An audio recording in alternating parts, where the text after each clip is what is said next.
this concept that the universe is flat, this is Yes. something that has been discussed a lot, but it's hard to wrap my head around, right? I'm not Okay. flat. The earth is not flat. I can look up and Right. see that Right. trees exist and things are not two-dimensional. So, what does it mean when we say the universe is flat? Great question.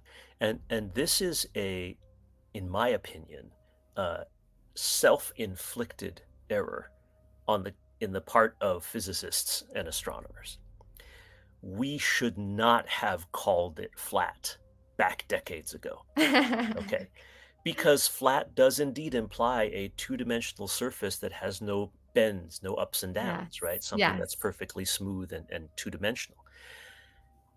The correct word to use, really, should be Euclidean. Um, Mm, Euclid, ancient Greek guy who did a whole bunch of stuff on geometry, right? Today, Euclid's elements are considered the foundations of our regular right. geometry. Um, for example, the idea that the sum of three angles in a triangle always adds up to 180 degrees. That's Euclidean geometry. Okay. And so what happened was that if you're doing just triangles on a sheet of paper, you think of it as flat, right? So decades ago, centuries ago, when astronomers were thinking about the universe, they were just thinking, oh, it's flat, flat, flat. But it's not. It's three-dimensional. It's Euclidean, though, and that is the point that we're talking about. So um, in a Euclidean space, the sum or Euclidean surface or anything like that, the sum of the angles of a triangle is 180 degrees. Mhm. But there is such thing as non-Euclidean spaces.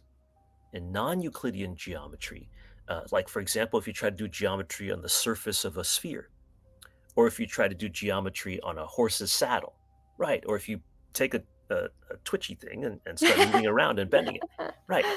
Then the angles won't add up to 180.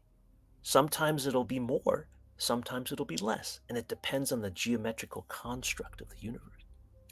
So, a human lifetime ago, back in the middle of the 20th century, astronomers started realizing that they could not yet figure out whether the universe was Euclidean or non Euclidean. But Euclidean has four syllables, Euclidean, and flat has four letters and one syllable. So I think that my academic advisors and predecessors just used flat as a shorthand, just to say flat equals Euclidean. It means that if the universe is expanding, which we know it is, that a cube will remain a cube, just a bigger cube, a billion years from now, or just an even bigger cube a billion years from now. If it were not that, if it had positive curvature, then slowly that cube would turn more like into a sphere. And if it had negative curvature, then that cube over billions of years would start looking more like a saddle or, a pinched kind of thing. And so that was what we're trying to distinguish from.